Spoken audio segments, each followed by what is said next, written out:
Right, well, let's have a look now at sort of where we go next, the future of streaming generically as well as for Now TV. I mean, Julian, you're obviously doing a lot of work with HEVC, with your early adopter program. I mean, what can we achieve with HEVC in terms of compression efficiencies, and what does it mean for online pay TV? Well, I think it's a critical technology. Compression algorithms get refreshed only once every 10 years when you look at the recent history, MPEG 2, MPEG 4, now H.265 or HEVC. We see that the early implementation will get you around 30% compared to current H.264. It has a promise to maybe up to 50%.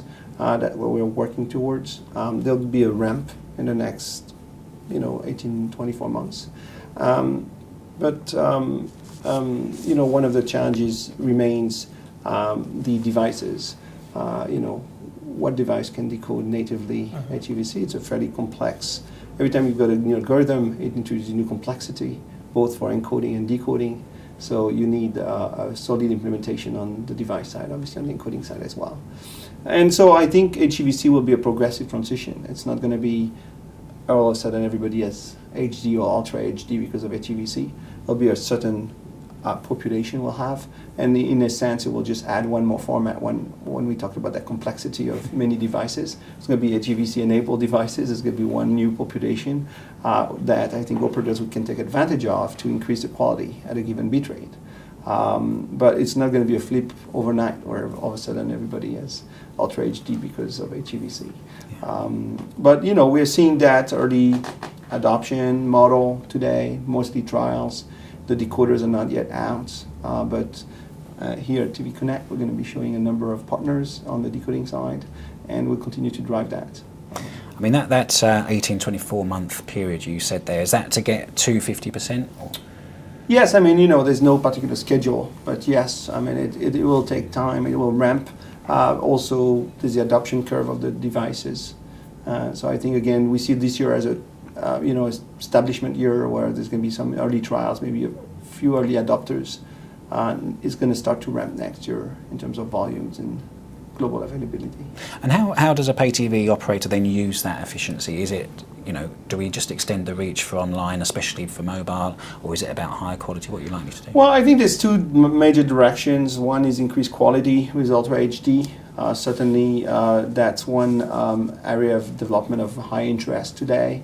Especially for sports and going to 4K 60, is a big promise for an improved user experience.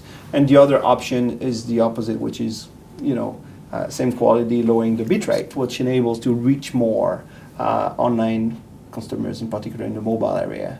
It was mentioned before, how can we reach HD quality? Well, maybe that will be the differentiator, is you can reach more HD devices in your online markets thanks to to HEVC.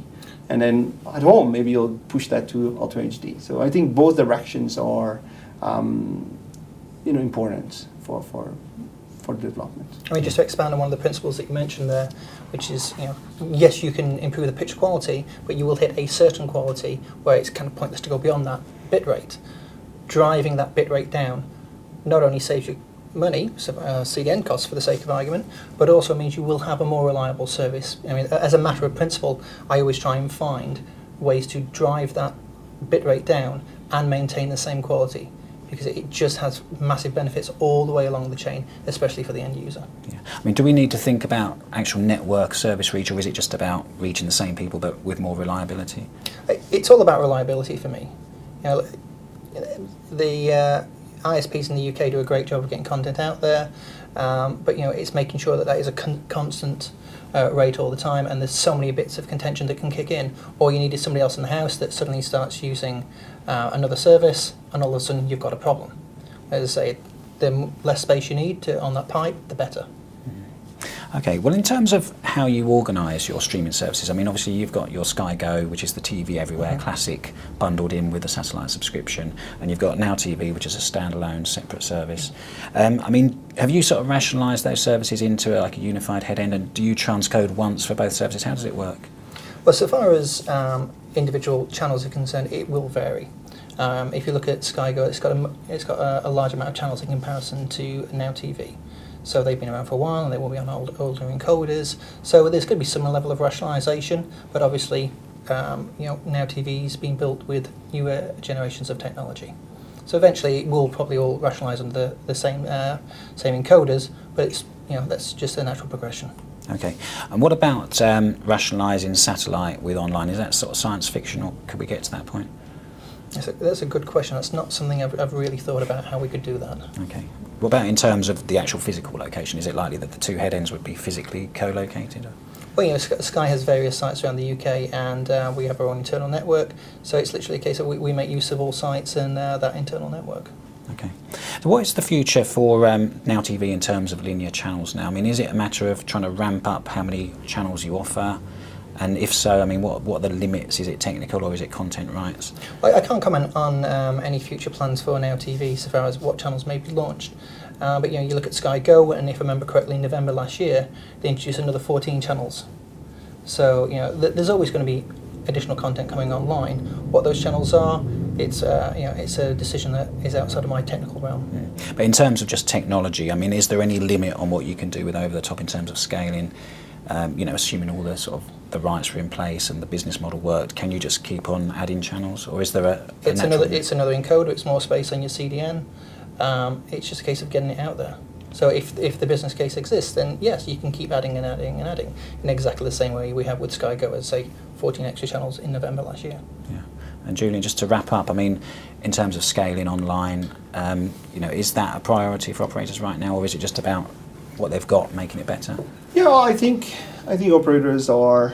You mentioned content rights, so the various challenges: content rights, technology, and business models, and they kind of go hand to hand, because technology enables to lower the cost or increase reliability, which will increase adoption, which will solve your business model. So I think Sky has done an outstanding job, using their content to promote a successful online application for end users to extend beyond the living room. And I think they are a great example of a successful strategy implementing that vision of TV without boundaries that we've been promoting with our technology. And so I think that increasing online presence for operators is key. Otherwise, independent OTT operators will do that for them, and it will become a native competition.